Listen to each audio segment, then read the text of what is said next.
Good morning. Audit का अपना आज थर्ड क्लास है। जो फर्स्ट चैप्टर अपना चल रहा था concepts, need and purpose of audit, उसका आज थर्ड क्लास है। आज आपके साथ हम बात करने वाले हैं एरर्स एंड फ्रॉड्स के बारे में। सबसे पहले एरर्स एंड फ्रॉड्स के बाद हम आपके साथ बात करेंगे ऑडिट एंड इन्वेस्टिगेशन के बारे में। ठीक है, तो सबसे पहले हम बात करेंगे एरर्स के बारे में। एरर्स किसको बोलते हैं, जो गलती है उसको किसको बोलते हैं, एंड फ्रॉड किसको बोलते हैं। ध्यान रखिएगा, एरर्स एंड फ्रॉड्स में सिर्फ एक ही डिफरेंस है। मतलब एरर में भी मिस्टेक होता है, एरर जो होता है उसमें भी मिस्टेक होता है, एंड जो फ्रॉड होता है उसमें भी मिस्टेक ही किया जाता है। मतलब एरर्स एंड फ्रॉड्स दोनों में ही मिस्टेक ही होता है, इस बात पर ध्यान रखिएगा। पर दोनों में एक खास बात है, एरर्स जो होता है, एरर्स ये अनइंटेंशनल होता है, मतलब बिना आपके सोचे समझे, मतलब बिना कोई साजिश किए हुए यदि कोई मिस्टेक होता है, ठीक है, उस मिस्टेक को बोलते हैं हम लोग एरर्स। और उसी मिस्टेक को यदि किसी साजिश के तहत, मतलब किसी इंटेंशन के कोई इंटेंशन को लेकर या फिर किसी इंटेंशन से उसी तरह के मिस्टेक को यदि किया जाए तो उस मिस्टेक को बोलते हैं फ्रॉड। मतलब यदि कोई गलती एक गलती जानबूझ के हो गया, मतलब जानबूझ के गलती किया गया तो फ्रॉड, और अनजाने में सेम गलती यदि हो जाता है तो कहलाएगा एरर्स। मतलब एरर्स एंड फ्रॉड्स में यही फर्क है, दोनों में ही मिस्टेक होता है, दोनों में ही मिस्टेक ही किया जाता है। पर अनइंटेंशनल होने पर एरर और इंटेंशनल होने पर, ठीक है, मतलब जानबूझ के कर दिए, सोच समझ के कर दिए तो फ्रॉड। ठीक है, आइए हम आपको समझाएंगे एरर्स किसको बोलते हैं, या एक वर्ड याद रखिएगा, unintentional mistakes are called errors. ये एरर्स किसी भी स्टेज में हो सकता है, किसी भी स्टेज में हो सकता है। ट्रांजैक्शन का किसी भी स्टेज का मतलब, ट्रांजैक्शन का स्टेज का मतलब ये रिकॉर्डिंग के समय हो सकता है, ठीक है, ये आपका जर्नल के समय हो सकता है, ये आपका लेजर के समय हो सकता है, ये आपका ट्रायल बैलेंस के समय हो सकता है, और ये आपका फाइनल अकाउंट के समय हो सकता है। किसी भी स्टेज में ये मिस्टेक आपसे हो सकता है। ठीक है, रिकॉर्डिंग का मतलब, यहाँ पर बुक कीपिंग लिख दे रहे हैं, आपको ज़्यादा समझ में आएगा। ठीक है, मतलब बुक कीपिंग के समय हो सकता है, बुक कीपिंग मतलब जब ट्रांजैक्शन हम लोग लिखते हैं उसको बुक कीपिंग बोलते हैं। इसका मतलब ये गलती आपका बुक कीपिंग के समय हो सकता है, जर्नल बनाते समय हो सकता है, लेजर के समय हो सकता है, ट्रायल बैलेंस के समय हो सकता है, फाइनल अकाउंट के समय हो सकता है। लेकिन मिस्टेक कैसा होना चाहिए, अनइंटेंशनल, बिना कोई इंटेंशन से यदि मिस्टेक किया जाए तो उस मिस्टेक को हम लोग बोलेंगे एरर्स। एरर्स हम लोग 5 टाइप का होता है, आप लोग पढ़े हैं, बहुत बचपन से पढ़ते आ रहे, क्लास 11 से पढ़ते हुए आ रहे। एरर्स 5 टाइप्स का होता है। एक को बोलते हैं हम लोग एरर्स ऑफ प्रिंसिपल, जहाँ पर रूल्स को लेकर मिस्टेक हो, जहाँ पर मिस्टेक्स किसको लेकर हो, जहाँ पर mistakes done regarding fundamental rules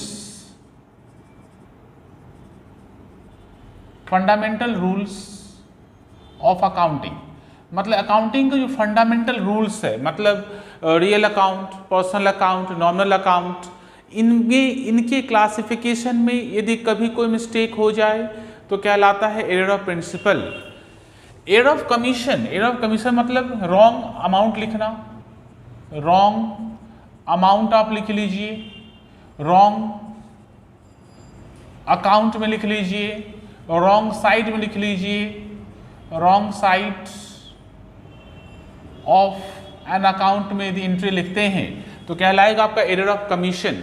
मतलब गलत अमाउंट लिखिए, गलत अकाउंट में लिखिए, एंड किसी अकाउंट की गलत साइड में यदि आप लिखते हैं, रॉन्ग साइड में, किसी भी अकाउंट की रॉन्ग साइड में लिखा जाए तो कहलाएगा आपका error of commission. Compensating error मतलब 2 एरर है, एक एरर दूसरे एरर को बैलेंस कर देगा, एक गलती दूसरे गलती को बैलेंस कर देगा। मतलब 1 एरर ये कब होगा, जब आपका 1 error balances the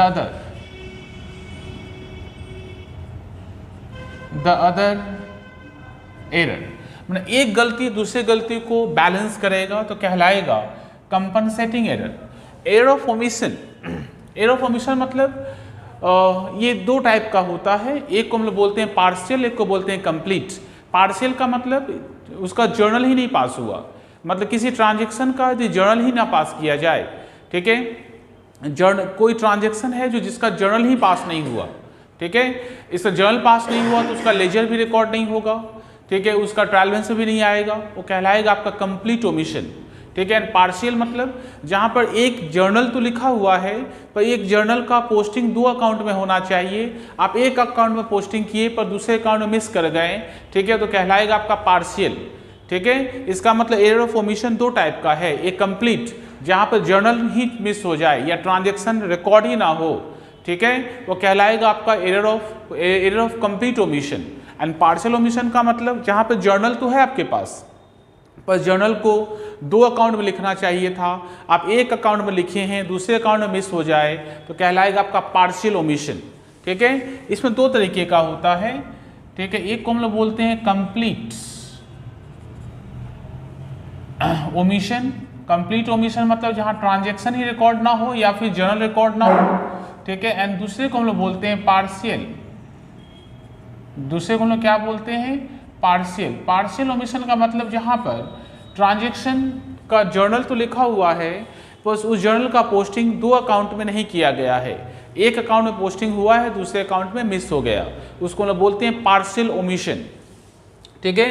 and duplicating error मतलब एक एंट्री को दो बार लिखना, ठीक है। One journal, one JE is posted twice, एक एंट्री को दो बार पोस्टिंग कर दिए, एक जर्नल का पोस्टिंग कितने बार कर दिए, दो बार। ऐसा होने पर यह कहलाता है, ठीक है, डुप्लीकेटिंग एरर मतलब डुप्लीकेट हो गया, एक बार लिखे दूसरी बार फिर उसी को लिख दिए तो कहलाएगा आपका डुप्लीकेशन ऑफ एरर, ठीक है। इसका मतलब एरर्स क्या है, सिंपल सा बात याद रखना, वर्ड याद रखना आपको, unintentional mistake are called error, ठीक है। ये किसी भी स्टेज में हो सकता है, ठीक है, ये ट्रांजैक्शन का किसी भी स्टेज में हो सकता है और ये अर्थमेटिकल नेचर का भी होता है एंड क्लरिकल नेचर का भी होता है। अर्थमेटिकल का मतलब एडिशन सब्सट्रैक्शन में भी मिस्टेक हो सकता है एंड क्लरिकल का मतलब जो ह्यूमन बीइंग वाला मिस्टेक है, ठीक है, वो भी हो सकता है, ठीक है। ये अर्थमेटिकल मिस्टेक भी होता है, अर्थमेटिकल मतलब टोटल में गलती कर दिए, बैलेंस सीडी बीडी में मिस्टेक हो गया, अंडर कास्टिंग ओवर कास्टिंग हो गया। एंड क्लरिकल का मतलब राम के बदले रमन में लिख दिए, ठीक है, श्याम के बदले श्यामल में लिख दिए, क्लरिकल मिस्टेक है, ठीक है। ये अकाउंट ये अर्थमेटिकल नेचर का भी होता है और ये क्लरिकल नेचर का भी होता है, ठीक है। और ये 5 टाइप्स का होता है, 5 टाइप का, error of principle, error of commission, compensating error, error of omission and duplicating error, ये 5 टाइप्स का एरर्स होता है, ठीक है। तो फिर फ्रॉड क्या है, इसी मिस्टेक को यदि इंटेंशन से किया जाए, इसी मिस्टेक को इंटेंशन से किया जाए तो कहलाता है फ्रॉड। पर याद रखना फ्रॉड तभी माना जाएगा जब फ्रॉड के साथ एमएमएस हो, एमएमएस, और मोबाइल में जो बनाते हैं उसके बारे में बात नहीं कर रहे हैं। एमएमएस का मतलब होता है मटेरियल मिस स्टेटमेंट, मतलब फ्रॉड का अमाउंट बड़ा होना चाहिए।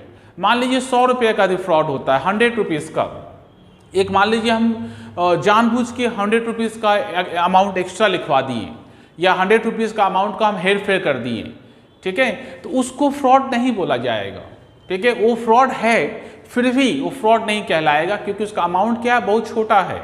इसका मतलब fraud must leads to MMS, material misstatement, मतलब उसका अमाउंट के कारण, उस अमाउंट के कारण, उस फ्रॉड के कारण बड़े अमाउंट का कोई गंडगोल होना चाहिए, बड़े अमाउंट का घपला होना चाहिए, ठीक है। यदि 1000, 2000, 5000 का होता है एंड बैलेंस शीट लाखों लाख एंड करोड़ों करोड़ का है तो उस केस में उसको फ्रॉड नहीं माना जाएगा। फ्रॉड होने के बावजूद भी वो फ्रॉड आपको लगे कि फ्रॉड है, फिर भी उसको फ्रॉड नहीं बोला जाएगा, वो एरर हो जाएगा। मतलब मटेरियल मिस स्टेटमेंट होना चाहिए। मटेरियल मिस स्टेटमेंट का मतलब उसका अमाउंट आपके trading PL and balance sheet के कंपैरिजन में काफ़ी बड़ा होना चाहिए। ठीक है, जब काफ़ी बड़ा अमाउंट होगा तो ही उसको फ्रॉड बोलेंगे। अमाउंट यदि छोटा नेग्लिजिबल अमाउंट हो या छोटा अमाउंट का हो तो उसको फ्रॉड नहीं बोला जाएगा। इसका मतलब फ्रॉड इंटेंशन से तो होता ही, मिस्टेक ही है, लेकिन इंटेंशन वाला होना चाहिए और इस फ्रॉड के कारण एमएमएस होना चाहिए, मटेरियल मिस स्टेटमेंट होना चाहिए, तभी उसको फ्रॉड बोला जाएगा। और फ्रॉड तब तक नहीं हो सकता है जब तक मैनेजमेंट उसमें इन्वॉल्व ना हो। मतलब बिना ऊपर वाले लेवल के लोगों के बिना, ऊपर में जो लोग बैठे हैं उनके बिना आप फ्रॉड नहीं कर सकते हैं। आप मान लीजिए एक तुच्छा सा आप स्टाफ हैं, एक छोटा सा काम करते हैं, एक अकाउंट्स लिखते हैं, तो आपका मजाल नहीं है कि आप फ्रॉड कर पाइएगा। ठीक है, आप गलती कर पाइएगा, फ्रॉड नहीं। तो फ्रॉड कौन करेगा या कब होगा? फ्रॉड तभी होगा जब ऊपर वाले लोग का हाथ आपके सर पे हो, ऊपर वाले लोग आपको बोले बेटा फ्रॉड कर, हम तो हैं, ठीक है, इस चीज़ को ऐसे लिख, कुछ तुमको भी देंगे, कुछ हम भी रखेंगे। ठीक है, जब तक ऊपर वाले लोग मतलब टॉप मैनेजमेंट में बैठे हुए लोग, जब उनका हाथ जब तक आपके सर पे नहीं रहेगा तब तक आपका मजाल नहीं है कि आप फ्रॉड कर सकते हैं, आप एरर कर सकते हैं, फ्रॉड नहीं। ठीक है, एग्जाम्पल हम दिए फ्रॉड का, जैसे recovery of bad debts recovered हुआ, आपको लिखने मना कर दिया, पैसा चंपत। एक डेटर से बैड डेट्स रिकवर्ड हुआ, मान लीजिए 2 लाख रुपए का।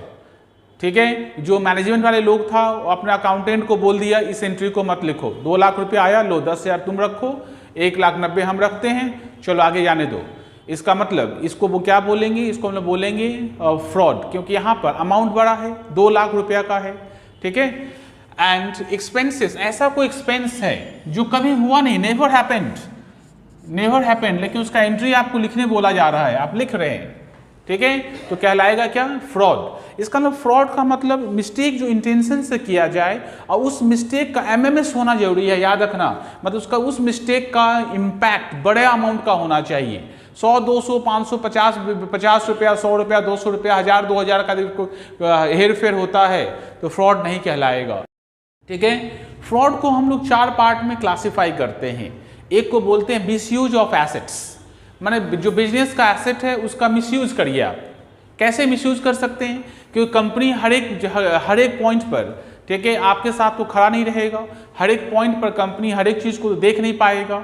इसका मतलब बिजनेस का जो एसेट है उसको कोई ऑफिसर, ठीक है, उसका मिसयूज कर सकता है, मतलब उसको भाड़े में लगाकर पैसा अपने पास रख सकता है। भाड़े में लगाकर, जैसे मान लीजिए कंपनी का एक गेस्ट हाउस है, ठीक है, गेस्ट हाउस है तो कंपनी का डायरेक्टर क्या रोज उस गेस्ट हाउस को जाके चेक करेगा क्या कि उसमें आदमी रहता है या नहीं रहता है? उस डायरेक्टर के बारे में या एमडी या डायरेक्टर या चेयरमैन की बस के बाहर की बात है कि सभी गेस्ट हाउस को चेक करेगा। कंपनी का एक ऑफिसर जिसको हम गेस्ट हाउस को देख रेख करने के लिए बोले हैं, ठीक है, वो क्या करता है, 10 आदमी को गेस्ट हाउस में ठहराता है और उससे जो पैसा आता है वो अपने पॉकेट में रख लेता है। ठीक है, इसका मतलब यहाँ पर एसेट मिसयूज हुआ। एसेट मिसयूज करने को ही फ्रॉड बोलते हैं। ठीक है, मिसयूज ऑफ एसेट ये कौन करेगा? By the officer of the company. Miss appropriation of cash, मतलब कैश आया और उसका घपला कर दिए। जैसे कैश सेल्स हुआ, आप लिखे ही नहीं, कैश सेल्स हुआ, एंट्री होना चाहिए कैश टू सेल्स, एंट्री नहीं लिखा गया, सेल्स हो गया, ये पैसा लेकर मिसयूज हो गया, मतलब उस पैसे का मिस एप्रोप्रिएशन कर लिया गया, फ्रॉड कहलाएगा। मिस एप्रोप्रिएशन ऑफ गुड्स, मतलब आप क्या करते हैं, गोडाउन से गुड्स को बेच देते हैं। गुड्स को चुपचाप सुबह जाते हैं 5 बजे, गोडाउन खुलवाते हैं। आप तो ऑफिसर हैं, आपके बोलने से तो स्टोर कीपर खोलेगा, और खोलने के बाद आप क्या करते हैं, 1,00,000 2 लाख का गुड्स गोडाउन से बेच दिए, उसका बुक्स ऑफ अकाउंट्स पे कहीं रिकॉर्ड नहीं है। इसका मतलब उसको बोला जाएगा मिस एप्रोप्रिएशन ऑफ गुड्स। मतलब जहाँ पे गुड्स का सेल तो हो गया पर उस सेल को रिकॉर्ड आप बुक्स ऑफ अकाउंट्स में नहीं लिखे, या फिर इलीगल तरीके में से गुड्स को आप सेल कर दिए, गुड्स का आप क्या कर दिए, सेल कर दिए, गुड्स किसी और को बेच दिए कम पैसे में। ठीक है, उसको भी बोला जाता है मिस एप्रोप्रिएशन ऑफ गुड्स। ठीक है, ये भी फ्रॉड है। And manipulation of accounts, accounts का मैनिपुलेशन भी कर सकते हैं, इनकम को कम दिखाइए, एक्सपेंस को बढ़ा दीजिए, ठीक है। तो अकाउंट्स का मैनिपुलेशन, फिगर्स को अल्टर कर लीजिए, ठीक है, इनकम का अमाउंट को कम करके एक्सपेंस का अमाउंट को बढ़ा दीजिए, तो प्रॉफिट आपका क्या होगा, मैनिपुलेटेड हो जाएगा। ये तरीका, 4 तरीके से हम लोग फ्रॉड करते हैं। फिर समझाएंगे। पहला misuse of assets. Misuse of assets का मतलब एसेट का मिसयूज करना। एसेट कैसे मिसयूज कर सकते हैं आप, कर सकते हैं, जैसे आपको एग्जांपल दिए हम कि कंपनी का जो एसेट्स है, कंपनी का जो गेस्ट हाउस है, कंपनी का जो प्लांट मशीनरी है, जो आइडल है, आइडल मतलब बेकार पड़ा हुआ है, कंपनी उसको यूज नहीं करता है, उसको यदि आप भाड़े में लगाकर, उसको रेंट में लगाकर यदि वहाँ से पैसा आप अर्न करते हैं और वो पैसा कंपनी को ना देकर आप अपने पॉकेट में रखते हैं, तो कहलाएगा misuse of assets. Misuse, misappropriation of cash, में कैश में गबन करना, कैश में घपला करना। ये कैसे कर सकते हैं, कैश आया लिखो मत, या फिर कैश गया नहीं पर लिखवा दिए, कैश आया पर लिखने मना कर दिए, जैसे कैश सेल्स, ठीक है। तो कैश आया पर हम आपको लिखने मना कर दिए, वो पैसा गबन हो गया, पैसा घपला हो गया। या कोई ऐसा एक्सपेंस जो एक्सपेंस है ही नहीं पर हम आपको बोले एक्सपेंस दिखा दो, आप एक्सपेंस दिखा दिए, वो पैसा लेके पॉकेट में, इसका मतलब misappropriation of cash. Misappropriation of goods मतलब गोडाउन से गुड्स हम चंपत कर दिए, गुड्स गोडाउन में आया, ठीक है, शोरूम में जाने से पहले गुड्स वहाँ से, मान लीजिए गोडाउन में जो गुड्स आया तो 1-2 पीस थोड़ी ना आता है, बड़े कंपनी का खेला है, 1,00,000-2 लाख पीस आया, हम 20 पीस, 50 पीस, 100 पीस हम बेच दिए चुपचाप, ठीक है। और स्टॉक में शो कर रहा है, स्टॉक का रजिस्टर में शो कर रहा है ये स्टॉक है, पर जब फिजिकली देखने जाइएगा तो स्टॉक आपको दिखेगा नहीं, इसका मतलब स्टॉक है नहीं पर स्टॉक रजिस्टर में दिख रहा है, पर वो स्टॉक बेचकर जो कंपनी का ऑफिसर है वो पैसा खा चुका है। एंड मैनिपुलेशन ऑफ अकाउंट्स मतलब बिजनेस का जो अकाउंट्स है उसमें हेर फेर कर दीजिए, उसमें क्या करिए आप, उसमें हेर फेर करिए, इनकम को कम दिखाइए, एक्सपेंस को ज़्यादा दिखाइए, तो प्रॉफिट के ऊपर इफेक्ट पड़ेगा, ठीक है। उससे भी अकाउंट्स का मैनिपुलेशन, उससे भी आप फ्रॉड कर सकते हैं, ठीक है। इसका एरर्स एंड फ्रॉड दोनों सेम एक ही जैसा आपको लगेगा, ठीक है, लेकिन इसमें अनइंटेंशन है पर इसमें इंटेंशन होना चाहिए और इसका क्लासिफिकेशन कुछ अलग है। Misuse of asset, misappropriation of cash, misappropriation of goods and manipulation of accounts, ठीक है। आइए समझेंगे दोनों में डिफरेंस क्या है, पॉइंट नंबर 14 में समझेंगे हम लोग। अब हम लोग समझेंगे कि एरर्स एंड फ्रॉड्स में, एरर एंड फ्रॉड में डिफरेंस क्या है। हम आपको तब से समझा रहे थे एरर क्या है, फ्रॉड क्या है, डिफरेंस भी हम आपको बताए थे। अब हम लोग समझेंगे एरर्स एंड फ्रॉड्स में डिफरेंस क्या है। तो ध्यान रखना, एरर्स हमेशा अनइंटेंशन वाला होना चाहिए, ठीक है, तो ही ये एरर्स में क्लासिफाई करेंगे। और इसी चीज़ को यदि इंटेंशन से किया जाए, इंटेंशन से, तो फ्रॉड में आ जाएगा, ठीक है। एरर्स मे और may not be of MMS मतलब मटेरियल मिस स्टेटमेंट हो भी सकता है और नहीं भी हो सकता है, ठीक है। मटेरियल मिस स्टेटमेंट हो भी सकता है, नहीं भी हो सकता है, पर फ्रॉड में हमेशा MMS होना जरूरी है। MMS नहीं है तो फ्रॉड नहीं है, ठीक है। एरर्स में आपका ऑनेस्टी के ऊपर क्वेश्चन अराइज नहीं होगा, पर फ्रॉड होने पर आपके ऊपर क्वेश्चन अराइज होगा, ठीक है। जनरली एरर्स लोअर स्टाफ, जो नीचे वाले स्टाफ है वो लोग करता है, एंड फ्रॉड जो है हमेशा जो ऊपर वाला स्टाफ है वो करता है, ठीक है। एंड एरर्स ये सिविल क्राइम है, सिविल क्राइम मतलब सभी से हो सकता है मिस्टेक, ठीक है। लेकिन फ्रॉड जो है, फ्रॉड ये क्रिमिनल क्राइम है, क्रिमिनल केस इसमें बनता है, इसमें क्रिमिनल केस है, ठीक है। इसमें ये 5 डिफरेंस हम आपके लिए डेवलप किए हैं एरर्स एंड फ्रॉड्स को लेकर। अब आपके साथ हम बात करेंगे कि एक ऑडिटर्स का duty regarding fraud and errors क्या होता है, रिगार्डिंग फ्रॉड एंड एरर्स क्या होता है, एक ऑडिटर फ्रॉड एंड एरर्स के रिगार्डिंग क्या काम करता है, ये बात अब हम लोग नेक्स्ट पॉइंट में डिस्कस करेंगे।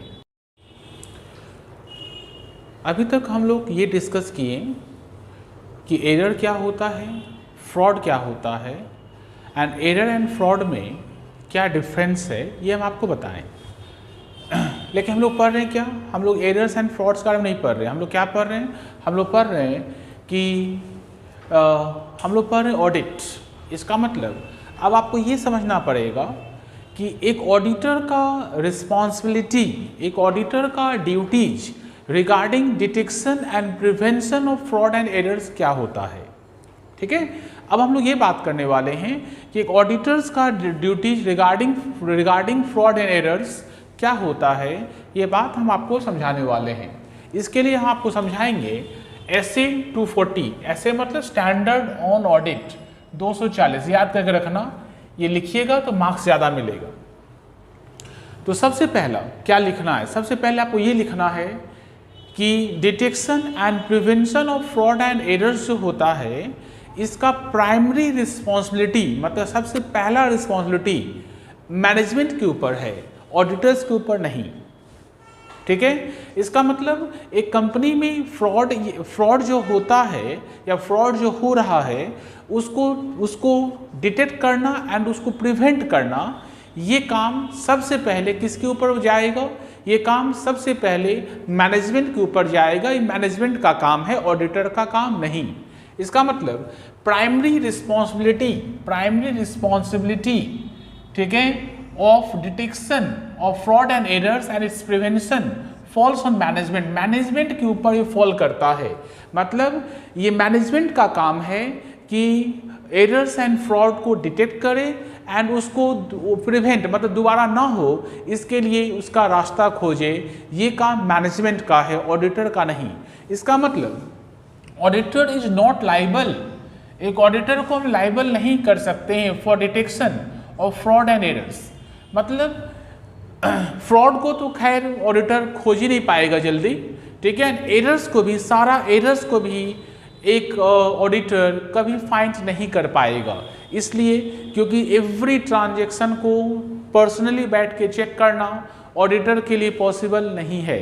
इसका मतलब एक ऑडिटर भी लाइबल नहीं होगा for detection and prevention of fraud and errors provided बशर्ते he followed all basic principles of audit. मतलब ऑडिट करने का जितना भी बेसिक्स रूल्स है, जो बेसिक प्रिंसिपल हम लोग पढ़े थे, एक ऑडिट करने का जितना भी बेसिक रूल्स है, उस सारे रूल्स को यदि एक ऑडिटर फॉलो करता है, ठीक है, एंड फॉलो करने के बावजूद भी यदि वो फ्रॉड एंड एरर्स को फाइंड नहीं कर पाता है, तो ध्यान रखना ऑडिटर इसके लिए रिस्पॉन्सिबल नहीं है। मतलब आपके बुक्स ऑफ अकाउंट्स में कोई एरर रह गया या आपके बिजनेस में कोई फ्रॉड हुआ, इस फ्रॉड को ऑडिटर फाइंड नहीं कर पाया। इस फ्रॉड को कौन फाइंड नहीं कर पाया?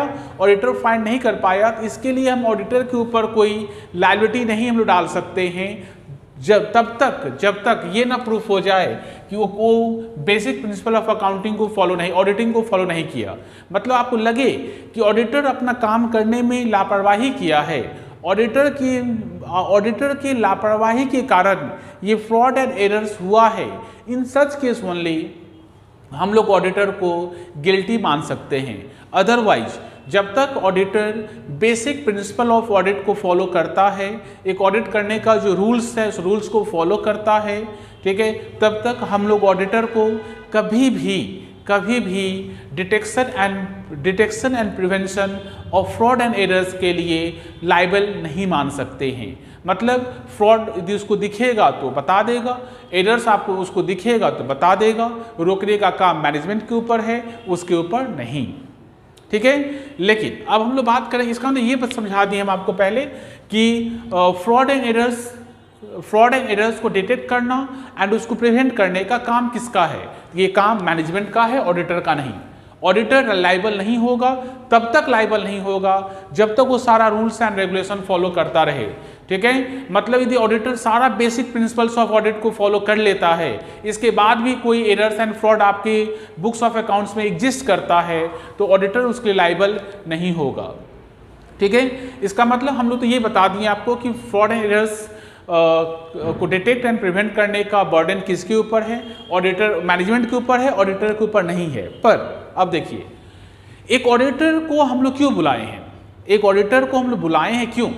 इसको बुलाए हैं for examining books of accounts को एग्जामिन करेगा। एग्जामिन करने के बाद वो ये लिखेगा रिपोर्ट में कि जो फिनेंशियल स्टेटमेंट है वो ट्रू एंड फेयर है। अच्छा, ट्रू एंड फेयर मतलब फाइनेंशियल स्टेटमेंट में सब कुछ सही है। अच्छा, एक फिनेंशियल स्टेटमेंट को ट्रू एंड फेयर कब बोला जा सकता है?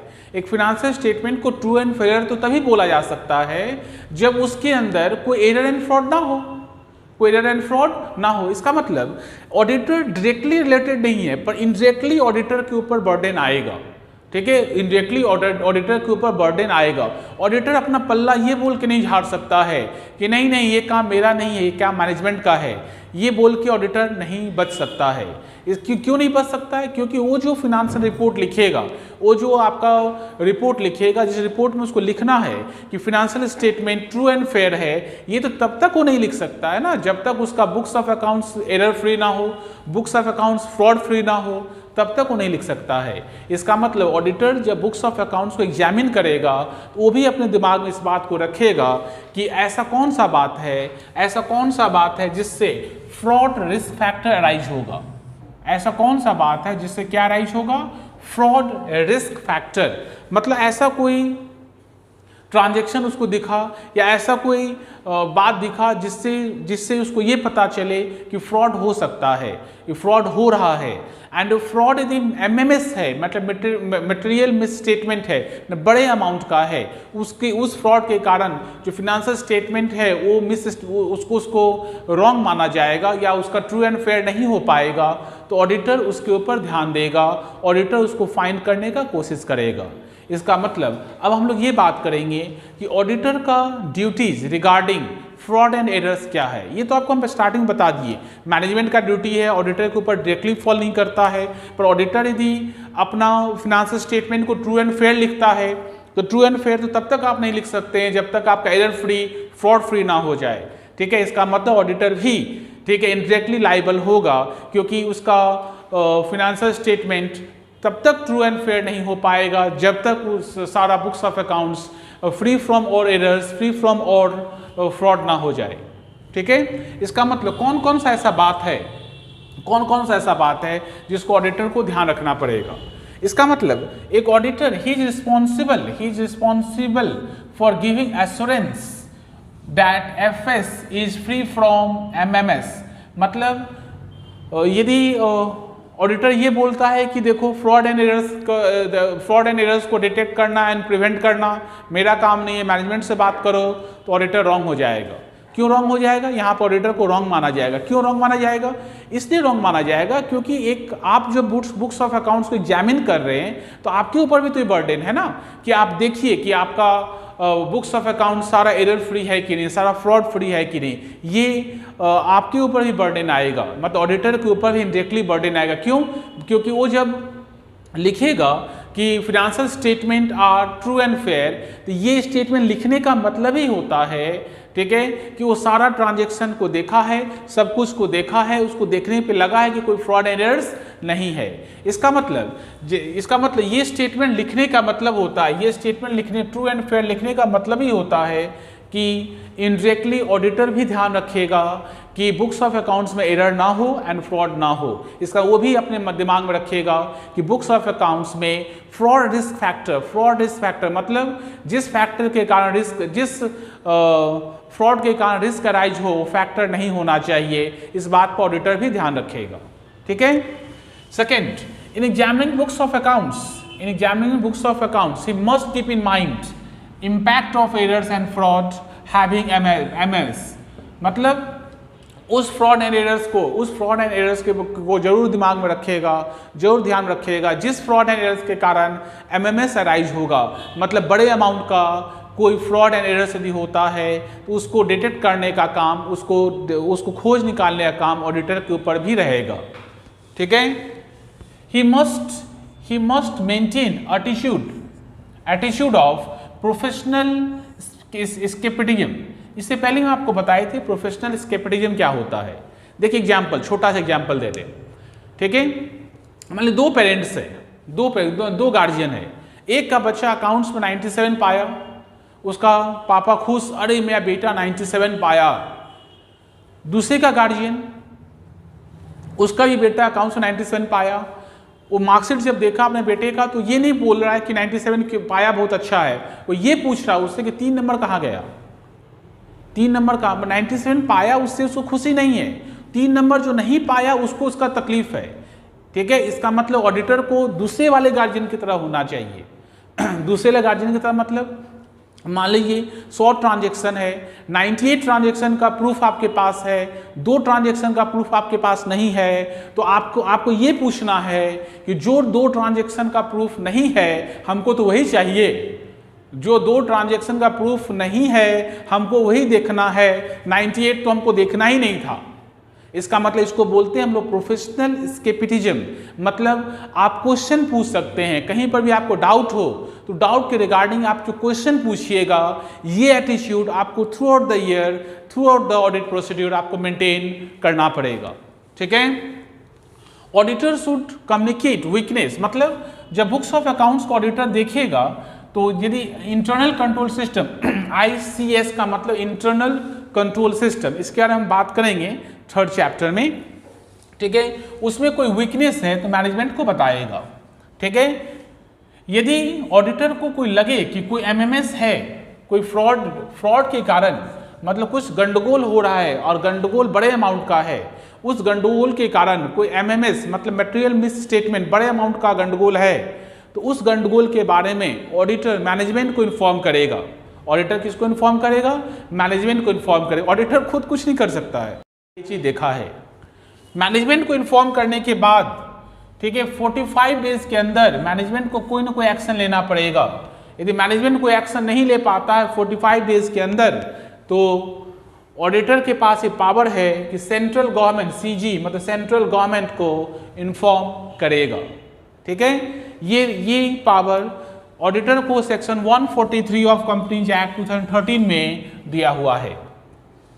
ठीक है, बहुत इंपॉर्टेंट क्वेश्चन है, ये बहुत इंपॉर्टेंट क्वेश्चन है। ऑडिटर का duties regarding fraud and errors क्या है।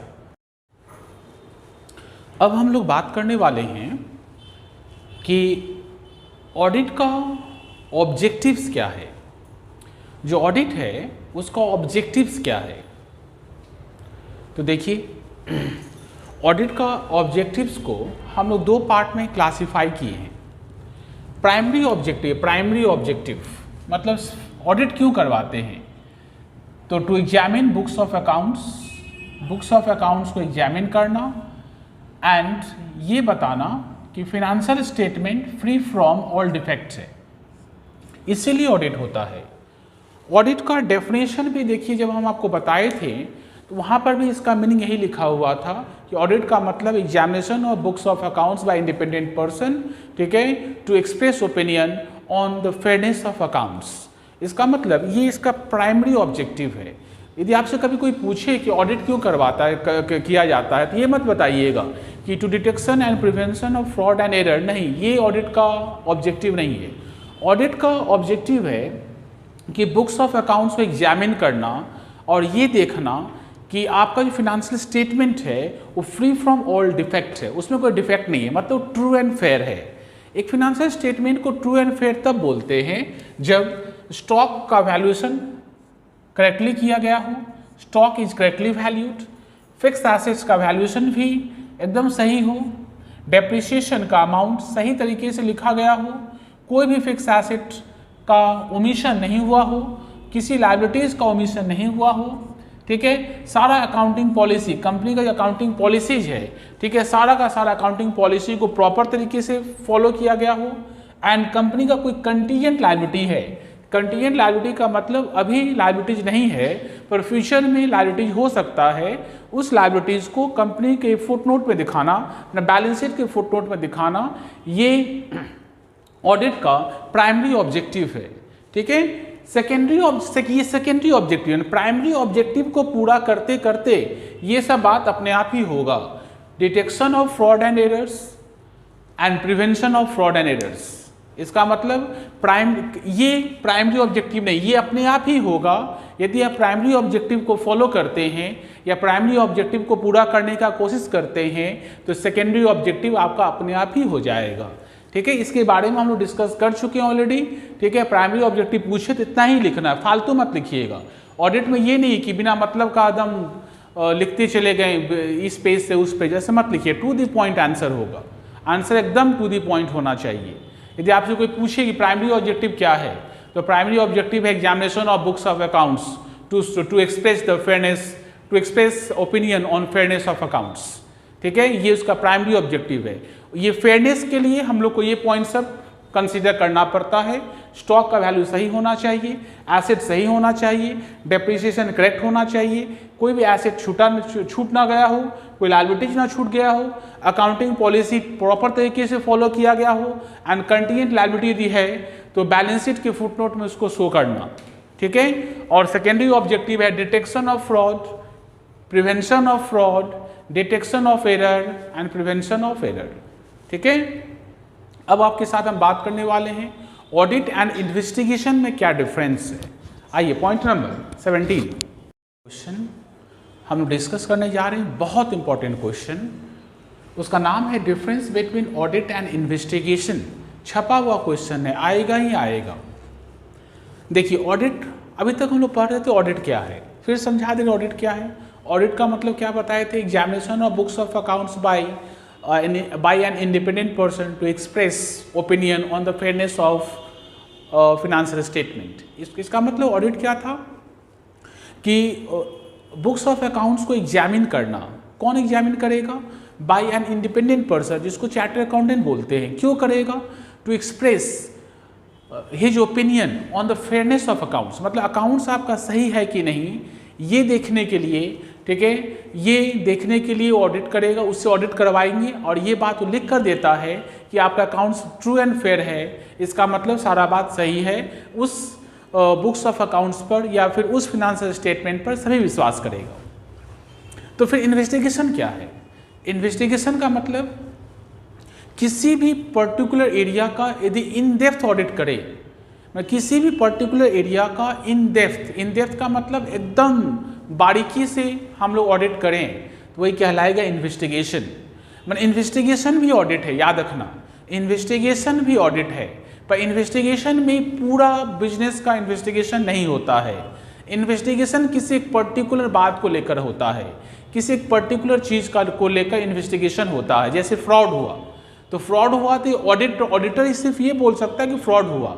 अब फ्रॉड कैसे हुआ, कौन किया, कितने अमाउंट का हुआ, ये भी फाइंड करना हो तो हमको इन्वेस्टिगेशन करना पड़ेगा। इन्वेस्टिगेशन का मतलब छानबीन करना, उसको बोलते हैं इन्वेस्टिगेशन करना। इन्वेस्टिगेशन वाले प्रोसेस में भी ऑडिट होता है, पर इन्वेस्टिगेशन किसी प्रॉपर एरिया का या पर्टिकुलर एरिया का होता है, एंड ऑडिट जो है पूरे बुक्स ऑफ अकाउंट्स का होता है। ठीक है, इसका मतलब हम लोग समझने वाले हैं कि ऑडिट एंड इन्वेस्टिगेशन में क्या फ़र्क है। सबसे पहला डिफरेंस, दोनों का डेफिनेशन क्या है। तो ऑडिट का मतलब examining books of accounts by a chartered accountant to express opinion on the fairness of financial statement. Audit का मतलब बुक्स ऑफ अकाउंट्स को एग्जामिन करवाइए चार्टर्ड अकाउंटेंट से, ताकि वो अपना एक्सप्रेशन, ठीक है, रिगार्डिंग फेयरनेस ऑफ अकाउंट्स बता पाए। इन्वेस्टिगेशन का क्या मतलब होता है? इन्वेस्टिगेशन का मतलब ये होता है, इसका मतलब इन डेप्थ एग्जामिनेशन। देखिए ये भी एग्जामिनेशन ही है लेकिन ये of any specific area of the business by for any interested parties. मतलब इन्वेस्टिगेशन आप हमेशा नहीं करवा सकते। कोई इंटरेस्टेड पार्टी जो है, जो बिजनेस का शेयर होल्डर हो सकता है, कोई पार्टनर हो सकता है, या फिर कोई और भी इन्वेस्टर हो सकता है, जो आपको किसी स्पेसिफिक पर्पस के लिए आपको बोला कि इसका इन्वेस्टिगेशन करके दीजिए। इसका मतलब इन्वेस्टिगेशन में भी ऑडिट होगा, लेकिन इन डेप्थ एग्जामिनेशन होगा। इसमें हर एक चीज़ को, ठीक है, एकदम बारीकी से उसका एग्जामिन करना पड़ेगा। एग्जामिन करने के बाद इसका रिपोर्ट उस आदमी को देना पड़ेगा जो इन्वेस्टिगेशन करवाया है। ठीक है, ऑडिट का व्यू ऑब्जेक्टिव है to express true and fair view of financial statement. आपका financial statement true and fair है या नहीं, ये देखना ही ऑडिट का काम है। पर इन्वेस्टिगेशन का मतलब है, इन्वेस्टिगेशन क्यों करते हैं? टू असर्टेन फाइनेंशियल पोजीशन, मतलब कंपनी का पोजीशन कैसा है ये जानकारी लेना हो, कंपनी का अर्निंग कैपेसिटी क्या है यदि ये जानना हो, या कंपनी में कोई फ्रॉड होता है तो फ्रॉड कितने अमाउंट का हुआ, किस लेवल का फ्रॉड हुआ, ये जानना हो आपको, तो आपको ऑडिट नहीं इन्वेस्टिगेशन करवाना पड़ेगा। ठीक है, मतलब ऑडिट करते समय सिर्फ हम लोग बुक्स ऑफ अकाउंट्स में ही रहते हैं, इस बुक्स ऑफ अकाउंट्स का ही ऑडिट होता है। ऑडिटर बुक्स ऑफ अकाउंट्स के बाहर नहीं जाएगा। इसके लिए auditor test checking and sampling technique का यूज कर सकता है। लेकिन इन्वेस्टिगेशन किसी एक सर्टेन एरिया, बिजनेस का एक पर्टिकुलर एरिया का इन्वेस्टिगेशन होगा, एंड जो इन्वेस्टिगेशन करेगा वो बुक्स ऑफ अकाउंट्स के बियॉन्ड, मतलब बुक्स ऑफ अकाउंट्स के बाहर भी जा सकता है। वो बुक्स ऑफ अकाउंट्स के बाहर जाकर भी छानबीन कर सकता है। ठीक है। ऑडिटर हमेशा एक वॉच डॉग की तरह काम करता है। वॉच डॉग का मतलब रखवाली करने वाला कुत्ता। ठीक है। वॉच डॉग का मतलब रखवाली, जैसे आप घर में कुत्ता पालते हैं ना, ठीक है, कोई भी आदमी आएगा उसको देख के वहाँ वहाँ करेगा, इसका मतलब ये ऑडिटर एक ऑडिटर को कुत्ता मत समझ लीजिएगा, एक उसको इससे कंपेयर किया गया है। ऑडिटर जो है एक वॉच डॉग की तरह काम करता है, मैंने आपके बिजनेस का बुक्स ऑफ अकाउंट्स को का रखवाली करता है। ये तब तक कोई सस्पिशन, तब तक कोई वो काम दूसरा कोई बुद्धि नहीं लगाएगा अनलेस एनी सस्पिशन अरोज, मतलब आपको उसको वो तब तक कोई दूसरा बुद्धि नहीं लगाएगा जब तक उसको कोई सस्पिशन, मतलब कोई डाउट ना हो। उसको जब तक कोई डाउट नहीं होता है तब तक जो बुक्स ऑफ अकाउंट्स में लिखा हुआ है सबको सही मानेगा। इसका मतलब वो वॉच डॉग के हिसाब से काम करता है। लेकिन एक इन्वेस्टिगेटर ब्लड हाउंड के हिसाब से काम करता है। ब्लड हाउंड का मतलब देखिएगा टीवी सीरियल में या पिक्चर में, ठीक है, कोई पुलिस के साथ कुत्ता रहता है, वो कहीं पर ब्लड गिरा हुआ सूंघते सूंघते पहुंच जाता है, खूनी कौन है, वो ब्लड हाउंड है, शिकारी कुत्ता। इन्वेस्टिगेशन जो है, जो इन्वेस्टिगेशन करता है वो ब्लड हाउंड की तरह बिहेव करता है।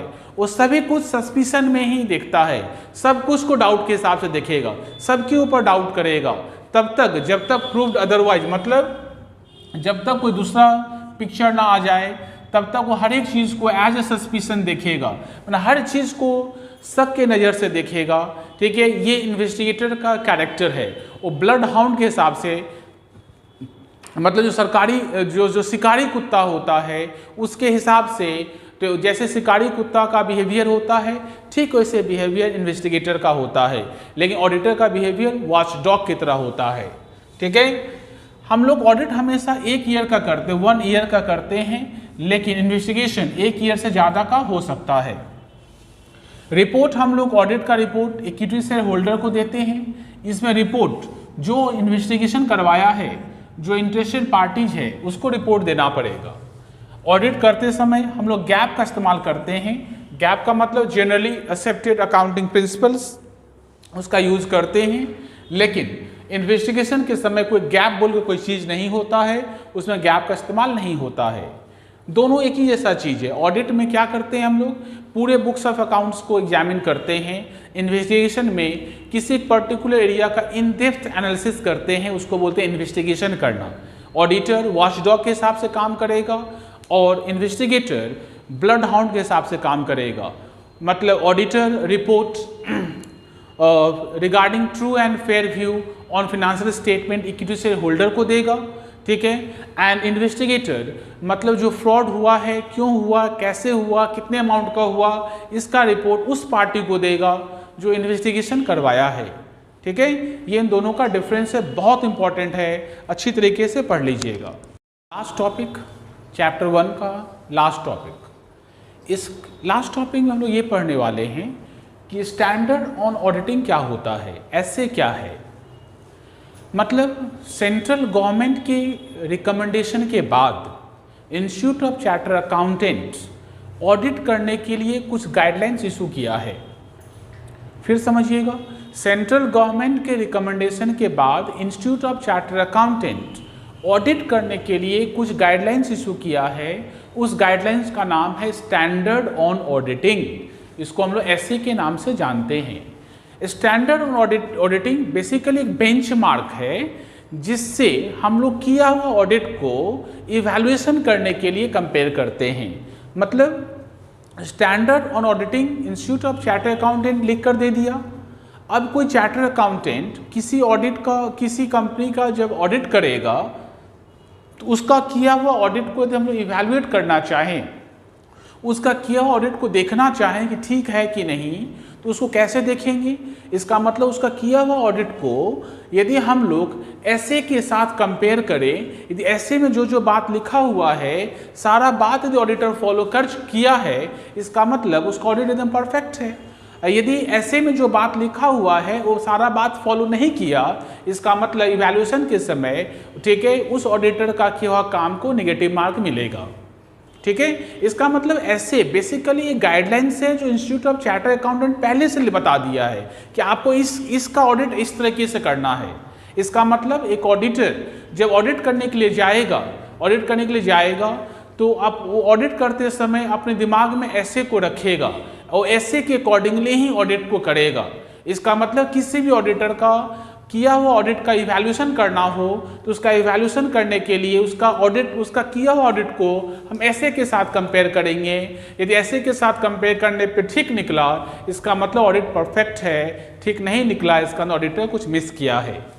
कौन कौन सा ऐसे हम लोग यूज करेंगे, ठीक है, जैसे ऐसे 200 objective of independence of audit याद कर लेना, ऐसे 210 terms of audit engagement, 230 documentation, 240 auditor responsibility regarding fraud, ठीक है, ऑडिट ऐसे 300 ऑडिट प्लानिंग, ठीक है, ऐसे 500 ऑडिट एविडेंस, ऐसे 520 एनालिटिकल प्रोसीड्यूर, ऐसे 530 ऑडिट सैम्पलिंग, ऐसे 610 इंटरनल ऑडिट एंड ऐसे 700 जिसका नाम है ऑडिट रिपोर्ट।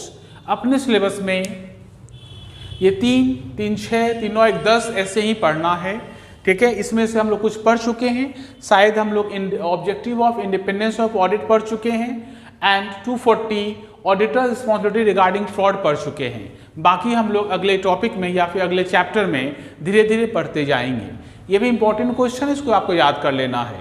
ये चैप्टर यहाँ पर खत्म हो जाता है। अगले वीडियो में हम आपको चैप्टर नंबर 2 स्टार्ट करेंगे।